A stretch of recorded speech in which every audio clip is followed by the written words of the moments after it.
Hello everyone, welcome back to Nina's Chelsea Corner. Welcome back to another match review, reviewing the other Manchester game. Already did a review on Man City, 1, Chelsea 0 at the Etihad. We visit Manchester again, get battered, 4-1. Another embarrassing scoreline, one we've already seen this season. We seem to have a thing for enduring 4 goals in Manchester, guys, this season. There's something about it. But honestly, it's just shocking. It is shocking. I really did think that we'd see a scoreline like that on Sunday, on the last game of the season. But Man United's got one up there. And to consider that this team didn't even have confidence against scoring against the worst Chelsea side, that just says everything you need to know, guys. They didn't think they'd score more than 1 or 2 because they've had trouble scoring, yet they score 4. And it's that easy. It is that easy. And it could have been a lot more. It could have been a lot more. We could have been absolutely thrashed in Manchester yesterday. So there we have it. 4-1, guys.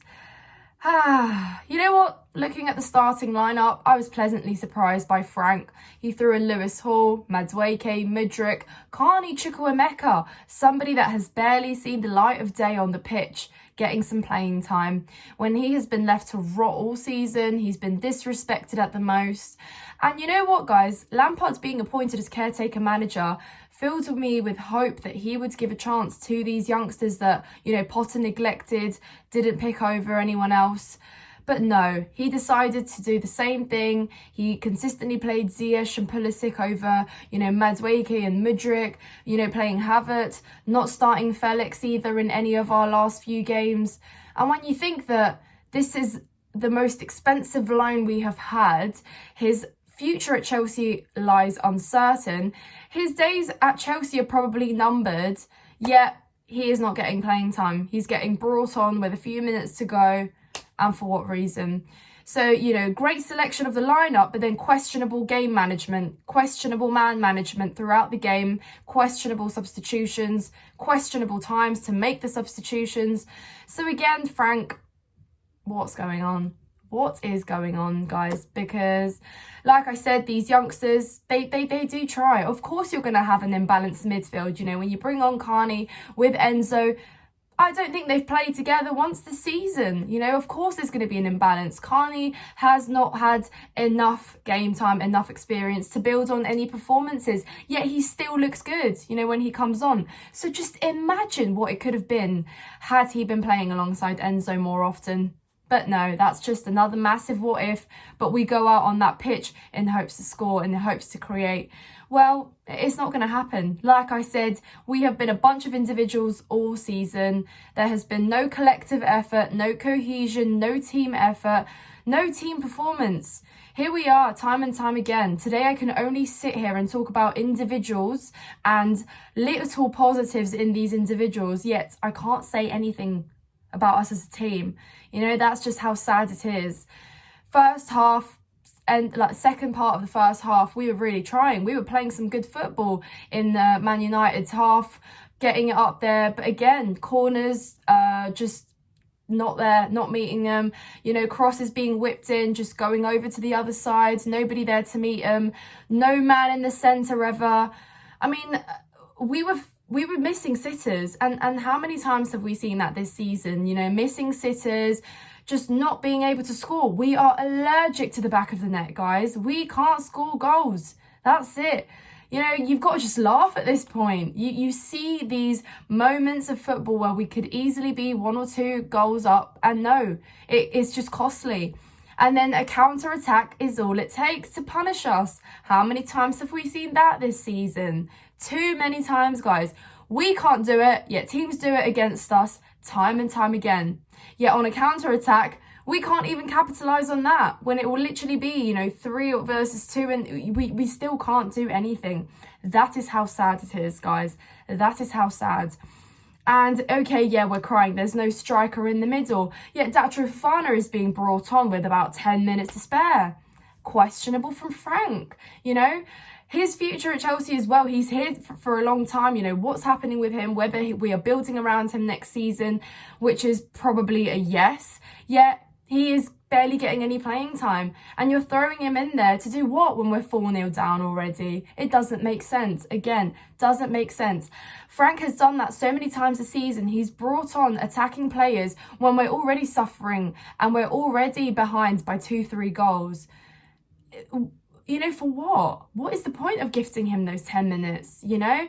If anything, that's just more pressure on a youngster who needs to be worked with, who needs to be integrated into a team, who needs to play alongside the senior players to gain experience, to learn, to improve. He doesn't get that. He doesn't get that.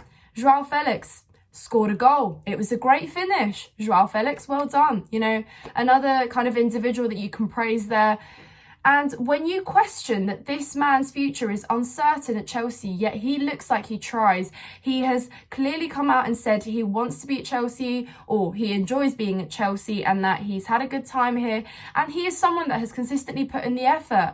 Say what you want about him. Yeah, he's cost us goals. He's not been the greatest finisher, but he has been integral to brightening up our attack this season, or half the season that he has been here for.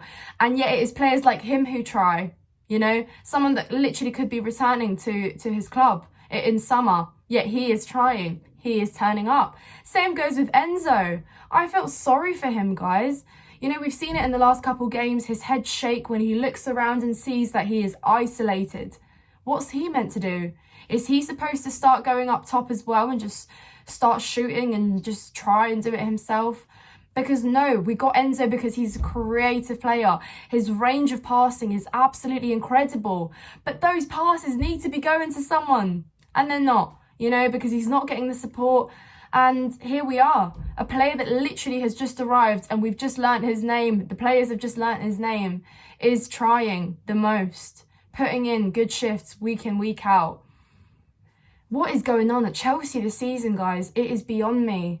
You know, where are our Chelsea boys? Where are our Chelsea, you know, players? It's just been absolutely horrendous, guys. Absolutely horrendous.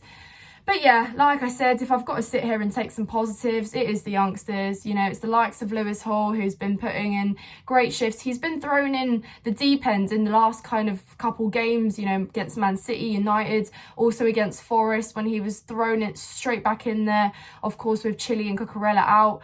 Yet he is still turning up and he's still living up to what he needs to do. That is just great self-motivation. That's what you need from a young player. You know, when you have been denying him playing time and you are throwing him in there in the deep end in hopes to, you know, complete his job, he does it. He does it. So that's credit to him. I wouldn't even credit Frank for that. I wouldn't even credit anyone else for that. That is credit to him because he turns up, he looks forward, he whips in the cross. He easily could have had a couple assists yesterday had someone been able to finish, you know, his great passes, his great crosses. But no, it is costly, guys. Costly yet again. So yeah, shocking ways to concede. Wesley Fofana, I mean, not his greatest performance, that was it. You know, he's shown quality all season. He was out injured a little bit. He came back in. But yeah, costly for a couple of those goals at least. And I would say that he lost his composure as well in that game, lost his head. But defensively, we were shambolic, guys. And that's one thing we probably have been a little bit more decent at this season. Because up front, But, you know, defensively at least we were doing all right. Because, guys, when you look at our form this season, you would think we should have suffered absolutely great thrashings, you know, all season, you know, beaten more than 4. We haven't suffered more than 4. And that's crazy to think when you take our form. Yeah, a lot of those games easily could have been 5, 6, 7. But you know what? I fear to think that Newcastle might do that job for us. And you know what, guys? That will be the greatest reality check over the summer. But, you know, yeah, people are saying end the season, and it is ending. But I truly believe that we've got such a big job over summer. Some of these players probably are falling out as well by the day.